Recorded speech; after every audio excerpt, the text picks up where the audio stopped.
സാറേ, ഇ.പി. ജയരാജൻ ഇങ്ങനെയൊക്കെ ചെയ്യാമോ? ഇ.പി. ജയരാജൻ കേരളത്തിൽ CPM-ൻ്റെ മുതിർന്ന നേതാവാണ്, ഇടതുമുന്നണിയുടെ കൺവീനറാണ്, CPM-ൻ്റെ കേന്ദ്ര കമ്മിറ്റി അംഗമാണ്. 90% ചർച്ച നടത്തി കഴിഞ്ഞു എന്നാണ്. ഈ വോട്ടെടുപ്പ് ദിവസം ഇ.പി. ജയരാജൻ്റെ വല്ലാത്തൊരു ചെയ്ത്തായി പോയില്ലേ? അതിനെക്കുറിച്ച് തന്നെ മുഖ്യമന്ത്രി തന്നെ പറഞ്ഞിരിക്കുന്നത്, പാപികൾ ശിവനോടൊപ്പം ചെന്നാൽ ശിവൻ പോലും പാപിയാകുമെന്നൊക്കെയാണ് പറഞ്ഞിരിക്കുന്നത്. അതെ. അപ്പോൾ ഈ ഇ.പി. ജയരാജൻ കഴിഞ്ഞ കുറേ കാലമായി അദ്ദേഹം ഖിന്നനായിരുന്നു. പല കാരണങ്ങളുമുണ്ട്. അദ്ദേഹത്തെ പാർട്ടി സെക്രട്ടറി ആക്കിയില്ല എന്നതിൻ്റെ പേരിലാണ് അദ്ദേഹം കുറച്ചേറെ വിട്ടുനിന്നത്. ഒരു ജാഥയിൽ പോയില്ല. അപ്പോൾ ഇ.പി. ജയരാജന് ഈ വക കാര്യങ്ങളിൽ ഒരു ഒത്തുതീർപ്പ് BJP-യുമായി ഉണ്ടാക്കി എന്ന് പറഞ്ഞാൽ അതിന് നിഷേധിച്ചിട്ട് കാര്യമില്ല. ഈ ദല്ലാളിനെക്കുറിച്ച്, ദല്ലാൽ നന്ദകുമാറിനെക്കുറിച്ച് എനിക്ക് വളരെ പുച്ഛമാണ്. ആ ഒരു അവതാരം ഇവിടെ വന്നുണ്ടാക്കുന്ന പൊല്ലാപ്പുകൾ വളരെ വലുതാണ്. യഥാർത്ഥത്തിൽ ഈ നന്ദകുമാറാണ് തെരഞ്ഞെടുപ്പിലെ താരം. ഇപ്പോഴത്തെ താരം വിഷയങ്ങളെല്ലാം തീരുമാനിച്ച നന്ദകുമാറാണ്. അത് പണ്ടും അയാൾ ഇതുപോലെയാണ്. അയാളാണ് പല സ്ഥാനാർത്ഥികളെയും കൊണ്ടുവന്ന് നിലനിർത്തിയിട്ടുള്ളത്, സ്ഥാനാർത്ഥികൾക്കും സീറ്റ് വാങ്ങിക്കൊടുത്തത്. കോടികൾ കൈകാര്യം ചെയ്ത് വാങ്ങിയും കൊടുത്തും ഇയാൾ ഇത് കൊണ്ടുവരികയായിരുന്നു. അപ്പോഴാണ് ഇ.പി.യുടെ കാര്യം വന്നത്. ഇ.പി.യുടെ കാര്യം വന്നപ്പോൾ ആരെയൊക്കെയാണ് അതിനകത്തേക്ക് വലിച്ചിഴക്കുന്നത്? കെ. സുധാകരനെ വലിച്ചിഴച്ചു. സുധാകരൻ BJP പോകാൻ തയ്യാറായിരുന്നു എന്ന് നന്ദകുമാർ പറയുന്നുണ്ട്. അല്ല, അത് ഒരു കാലഘട്ടം KPCC പ്രസിഡന്റ് ആയത്. അങ്ങോട്ട് അതൊക്കെ സ്വകാര്യ സംഭാഷണത്തിൽ പറയുകയോ ഒക്കെ ചെയ്തിട്ടുണ്ടാവാം. പക്ഷേ സുധാകരൻ ഇപ്പം പറയുന്നത് എൻ്റെ പട്ടി പോകുമെന്നാണ്. നാളെ മാറ്റി പറഞ്ഞു BJP-യിൽ എൻ്റെ പട്ടിയെ പോകത്തുള്ളൂ. അപ്പോഴാണ് ജയരാജൻ പറഞ്ഞിരിക്കുന്നത്, അവിടെ മത്സരിക്കുന്ന ജയരാജൻ പറഞ്ഞിരിക്കുന്നത്, പട്ടി പോകും പക്ഷേ പട്ടിക്ക് വിവേകമുണ്ട്, നല്ല വിവേകമുണ്ട്, പക്ഷേ സുധാകരൻ അതില്ല എന്നൊക്കെ പറഞ്ഞിട്ടാണ് ജയരാജൻ്റെ കമൻറ്റ്. അപ്പോൾ ഇത് കൊണ്ടും കൊടുത്തും നിൽക്കുന്ന വാക്പോരുകളാണ് പലപ്പോഴും നിൽക്കുന്നത്. പക്ഷേ ജയരാജൻ പലയിടങ്ങളിൽ ജാവേദ്കറിനെ കണ്ടു, ശോഭയെ കണ്ടു, അതുപോലെ തന്നെ അദ്ദേഹത്തോട് കരാറുണ്ടാക്കി. സ്ഥാനമാനങ്ങളെ ചൊല്ലി കലഹിച്ചു എന്നൊന്നും പറയാൻ പറ്റത്തില്ല. അതൊക്കെ വിശ്വാസയോഗ്യമായ മട്ടിലാണ് ഇപ്പോൾ പുറത്തു വന്നിരിക്കുന്ന കേൾവികൾ. അത് കിംവദന്തിയുമല്ല, കേൾവികൾ. ഇപ്പോൾ മുഖ്യമന്ത്രി തന്നെ ചോദിച്ചിരിക്കുന്നു, അങ്ങനെ ഒരാളെ കണ്ടു എന്നുള്ളത് കൊണ്ട് അവർ ആ പാർട്ടിയിലേക്ക് പോയി എന്ന് പറയാൻ പറ്റത്തില്ലല്ലോ. ഞാനും ജാവേദ്കറെ കണ്ടിട്ടുണ്ട്, എന്നിട്ട് ഞാൻ പറഞ്ഞിട്ടുണ്ട് നിങ്ങളുടെ മനസ്സിലിരിപ്പോൾ നടക്കത്തില്ല എന്ന്. അപ്പോൾ സ്വാഭാവികമായി മുഖ്യമന്ത്രിക്കും ഇതിനോട് എതിർപ്പുണ്ട്. അത് അദ്ദേഹം എവിടെ ഇനി പ്രകടിപ്പിക്കുകയും ചെയ്തു. ഇനി എവിടെ കൊണ്ടുവന്ന് കലാശിക്കും എന്നറിയത്തുമില്ല.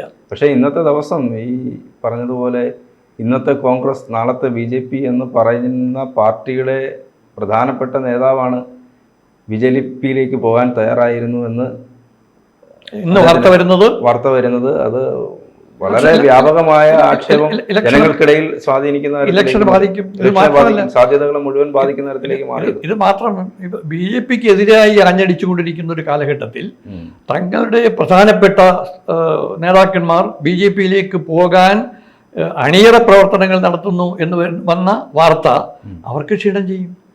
തന്നെയല്ല, എത്രയോ ആരോപണങ്ങളാണ്, ഭരണവിരുദ്ധ വികാരമാണ് ഇപ്പോൾ മാർക്സിസ്റ്റ് പാർട്ടിക്ക് എതിരായിട്ടുള്ളത്.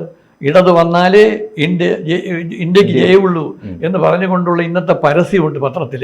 കാരണം അതിൽ ഇടത് കൈയുടെ ചൂണ്ടാണി വിരലിൽ ഒരു ഇന്ത്യയുടെ മാപ്പ് തൂക്കിയിട്ടുകൊണ്ടുള്ള ഒരു പരസ്യം. വലിയ തമാശ തോന്നി എനിക്ക് ആ പരസ്യം കണ്ടപ്പോൾ. അപ്പോൾ ആരും ഇതിൽ നിന്ന് ഭേദമല്ല, പരസ്യം കൊടുക്കുന്ന കാര്യത്തിലും പരസ്യം വരുത്തുന്ന കാര്യത്തിലും ഒക്കെ. പിന്നെ മൈക്ക് അനൗൺസ്മെൻറ്റുകളിലൂടെയും ഒക്കെ വരുന്നു. പിന്നെ കരിവണ്ണൂരിലെ ആരോപണം, പാനൂരിലെ ബോംബിൻ്റെ ആരോപണം, പിന്നെ മാസപ്പടിയുടെ ആരോപണം. ഇപ്പം ഇന്ന് രാവിലെ വേറൊന്നുകൂടെ വന്നിട്ടുണ്ട്, സ്വപ്ന രംഗത്ത് വന്നിരിക്കുന്നു. സ്വപ്ന പറയുന്നു, ഈ മാസപ്പടി അത്ര വലുതല്ല, അതിനേക്കാൾ വലുതാണ് സ്പ്രിംഗ്ലറിൻ്റെ ആരോപണവും അതിൻ്റെ അഴിമതിയും, അതന്വേഷിക്കണം എന്ന് പറഞ്ഞുകൊണ്ട് സ്വപ്ന സുരേഷ് വന്നിട്ടുണ്ട്. അപ്പോൾ ഓരോ ദിവസവും പുതിയ പുതിയ ആരോപണങ്ങളും പുതിയ പുതിയ കഥാപാത്രങ്ങളും പുതിയ പുതിയ അവതാരങ്ങളും വന്നുകൊണ്ടിരിക്കുകയാണ്. ഈ MV ഗോവിന്ദൻ മാഷ് പാർട്ടിയിൽ താരതമ്യേന ജൂനിയർ ആയിരുന്നു ഇ.പി.യേക്കാൾ. അപ്പോഴാണ് കോടിയേരിയുടെ മരണശേഷം ഗോവിന്ദൻ മാഷിനെ പാർട്ടി സെക്രട്ടറി ആക്കുന്നത്. അന്ന് മുതൽ EP പിണക്കത്തിലാണ്. അതെ, ഗോവിന്ദൻ മാഷിൻ്റെ ജാഥ വരുന്നു. ഈ ജാഥയിൽ LDF കൺവീനർ എന്നുള്ള നിലയിൽ അദ്ദേഹം പങ്കെടുക്കുന്നില്ല, മാറി നിൽക്കുകയാണ്. അദ്ദേഹത്തിന് ആരോഗ്യ പ്രശ്നങ്ങൾ. അതൊക്കെ അന്ന് വലിയ വാർത്തയായിരുന്നു. അപ്പൊ ആ കാലഘട്ടത്തിലാണ് ഈ ചർച്ച നടന്നത് എന്നാണ് പറയുന്നത്. അതെ അതെ. അപ്പൊ തൃശ്ശൂര് ജാഥ വരുന്ന സമയത്താണ് അദ്ദേഹം അതിൽ തൃശ്ശൂർ രാമനിലയം ഗസ്റ്റ് ഹൗസിൽ പോവുകയും സംസാരിക്കുകയും ഇവരോടൊക്കെ ബാർഗെയിൻ ചെയ്യുകയും ചെയ്തത്. യഥാർത്ഥത്തിൽ ഈ പാർട്ടിക്ക് ഒരു ബാധ്യതയായിട്ട് മാറും. അല്ല, EP നല്ലൊരു പ്രവർത്തകനായിരുന്നു, പിന്നെ ഇപ്പോൾ ഒരു ബാധ്യതയാണ്. ഇനിയിപ്പോ തുടർന്ന് ഉള്ള എല്ലാ മേഖലകളിലും അദ്ദേഹത്തിന് ഇനി പിടിച്ചു കയറി വരാൻ പറ്റത്തില്ല. പക്ഷെ ഇനി EP-ക്ക് പോവാനും പറ്റത്തില്ല, BJP ചേരാനും പറ്റത്തില്ല. അപ്പോൾ ത്രിശങ്കു സ്വർഗത്തിലാണ് ഇപ്പോൾ EP നിൽക്കുന്നത്. കാരണം സമയം കഴിഞ്ഞു പോയി. അന്ന് നടന്നിരുന്നെങ്കിൽ നടന്നേനെ. ഇന്ന് വകവയ്ക്കത്തില്ല. ഇനി പാർട്ടിക്ക് ഇപ്പൊ MP ഗോവിന്ദന് ട്രാക്ക് ക്ലിയറായി, ഇനി മത്സരിക്കാൻ അവിടെ പോകേണ്ട കാര്യമില്ല പാർട്ടിയിൽ. പിന്നെ EP കൺവീനറാണ്. ഇത് തന്നെ തെറിച്ചു പോകും. ഇപ്പൊ ഒരു പ്രാധാന്യമില്ലല്ലോ. കൺവീനർ എന്നുള്ള നിലയിൽ അദ്ദേഹം വളരെ കാര്യമായി ഒന്നും ചെയ്യുന്നില്ല. സാധാരണ ഒരു ഇലക്ഷനിൽ കൺവീനർക്കാണ് പ്രധാന റോൾ. അതിപ്പോ അദ്ദേഹം ചെയ്യുന്നില്ല. കാരണം ഇപ്പൊ തന്നെ ഇടതുപക്ഷത്തിന്റെ കൺവീനറുടെ സ്ഥിതി ഇതാണ്. പക്ഷെ കോൺഗ്രസിന്റെ അങ്ങനല്ല. കൺവീനർ എന്ന തരത്തിൽ VD സതീശൻ നന്നായിട്ട് ആക്ട് ചെയ്യുന്നു. ചെയർമാൻ സുധാകരനാണ്. അപ്പൊ സ്വാഭാവികമായി ഇതിന്റെ റോൾ കൂടുതൽ ചെയ്യാൻ കഴിയുന്നതും അത് ഫലവത്തായി രംഗത്ത് അവതരിപ്പിക്കാൻ കഴിയുന്നതും കൺവീനർക്കാണ്. പക്ഷെ അത് EP ജയരാജൻ ആ സന്ദർഭത്തിൽ കൂടുതൽ ദുഃഖിതനായി ദുർവാശി കൊണ്ട് BJP-യുമായി തിണ്ണമെടുക്ക് കാണിക്കാൻ വേണ്ടി ചർച്ച നടത്തി. ഇത്തരം ചർച്ചകളൊക്കെ നടത്തിയത് കൊണ്ടായിരിക്കും അദ്ദേഹം ഈ ഇലക്ഷൻ്റെ തുടക്കത്തിൽ മത്സരം നല്ല സ്ഥാനാർത്ഥികളെയാണ് BJP നിർത്തിയിരിക്കുന്നത്, മത്സരം LDF-ഉം BJP-യും NDA-യും തമ്മിലാണ് എന്നുള്ളൊരു പ്രസ്താവന ആദ്യം ഉണ്ടായി. പക്ഷേ ഇതൊക്കെ മനസ്സിൽ വെച്ചത് കൊണ്ടായിരിക്കാം അദ്ദേഹം അങ്ങനെ ഒരു പ്രസ്താവന. പിന്നെ മനസ്സിൽ വെച്ചത് കൊണ്ട് മനഃപൂർവ്വം പറയാം, ചിലപ്പോൾ അറിയാതെയും വിങ്ങി പുറത്തേക്ക് വന്നതുമാകാം. കാരണം EP ജയരാജന്റെ അന്നത്തെ വാദം അത് പിന്നെ തിരുത്തി, മുഖ്യമന്ത്രി തന്നെ തിരുത്തി. ഇത് UDF-ഉം LDF-ഉം തമ്മിലുള്ള മത്സരം തന്നെയാണ് എന്ന് പറഞ്ഞുകൊണ്ട് MP ഗോവിന്ദനും തിരുത്തി. പക്ഷെ EP ജയരാജൻ പറഞ്ഞത് ഇത് LDF-ഉം BJP-യും തമ്മിലുള്ള മത്സരമാണ് എന്നാണ് പറഞ്ഞത്.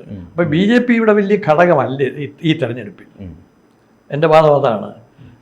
മതന്യൂനപക്ഷങ്ങൾ ഒന്നായി എന്നുള്ളത് കൊണ്ട് മാത്രമല്ല, ഇവർ ഒന്നായി നിന്നുകൊണ്ട്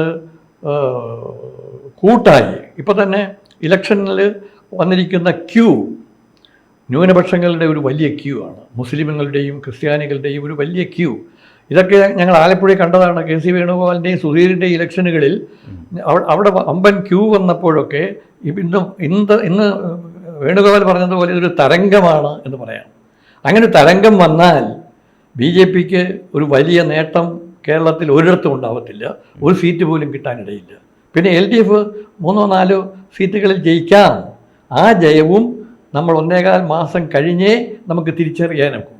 കാരണം ഇത് ആര് കണ്ടു ഇതിൻ്റെ റിസൾട്ടിനെ കുറിച്ച് എന്ന് പറയുന്നത് പോലെ അനന്തമജ്ഞാതം അവർണ്ണനീയമാണ് ഈ ലോകഗോളം തിരിയുന്ന മാർഗം എന്നൊക്കെ പറയുമെങ്കിലും ഈ തെരഞ്ഞെടുപ്പിൻ്റെ കാര്യത്തിലും അവസാന കാറ്റ് എങ്ങോട്ട് പോകുമെന്നറിയാൻ പറ്റത്തില്ല. പിന്നെ ജനങ്ങൾ മുഴുവൻ, ചെറുപ്പക്കാർ, സ്ത്രീകൾ വളരെ ഫലവത്തായി വോട്ട് ചെയ്യാൻ തയ്യാറായി നിൽക്കുകയാണ്. കാരണം വിലക്കയറ്റം അത് ഇവിടെ വരുന്നു. അതുകൊണ്ടാണ് ശോഭാ സുരേന്ദ്രന് ആലപ്പുഴയിൽ കുറച്ച് ഒരു മുന്നോട്ടുള്ള നീക്കം ഉണ്ടാക്കാൻ കഴിഞ്ഞത്. ഇവിടെയും സ്ത്രീകൾ വിലക്കയറ്റത്തിനെതിരായി, അത് കേരളത്തിലെ വിലക്കയറ്റത്തിനെതിരായും കേന്ദ്രത്തിൻ്റെ വിലക്കയറ്റത്തിനെതിരായും നിൽക്കുകയാണ്. അപ്പോൾ സ്വാഭാവികമായി ഈ കാറ്റ് എങ്ങോട്ട് എപ്പോൾ ആഞ്ഞു വീശും എന്ന് അറിയാനിരിക്കുന്നതേ ഉള്ളൂ. അപ്പം ഞാനിപ്പോൾ വന്ന വണ്ടിയുടെ ഡ്രൈവറോട് ചോദിച്ചു, വോട്ട് ചെയ്യുന്നില്ലേ? അവൻ പറയുന്നത് ഞാൻ വോട്ട് ചെയ്യുന്നില്ല, വോട്ട് ചെയ്തിട്ടുമില്ല, കാരണം അത് താല്പര്യമില്ല എന്ന് പറഞ്ഞുകൊണ്ട് നിൽക്കുന്ന കുറച്ച് ചെറുപ്പക്കാർ എതിർത്തു നിൽക്കുന്നു. അപ്പം ഞാൻ ചോദിക്കുന്നത്, നമ്മുടെ വിഷയം ഈ EP-യുടെ വിഷയമായതുകൊണ്ട് അതിൻ്റെ ഭാഗമായിട്ട് അവസാന ചോദ്യം, EP പ്രലോഭനത്തിൽ പെട്ടുപോയോ എന്നുള്ളതാണ്.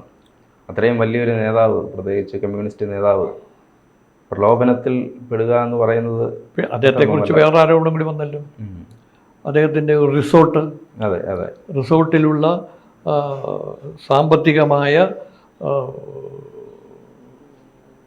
സോഴ്സിനെ കുറിച്ചും അതിനകത്ത് അപ്പോൾ അദ്ദേഹം പറഞ്ഞു, ഇ പി പറഞ്ഞു, എൻ്റെ ഭാര്യയുടെ പിരിഞ്ഞു പോകുന്നപ്പോഴുള്ള ഗ്രാറ്റുവിറ്റി ഫണ്ട് കൊണ്ടാണ് ഞാനത് അതിൽ ഇൻവെസ്റ്റ് ചെയ്തത് എന്നൊക്കെ പറയുകയുണ്ടായി. വൈദേഹി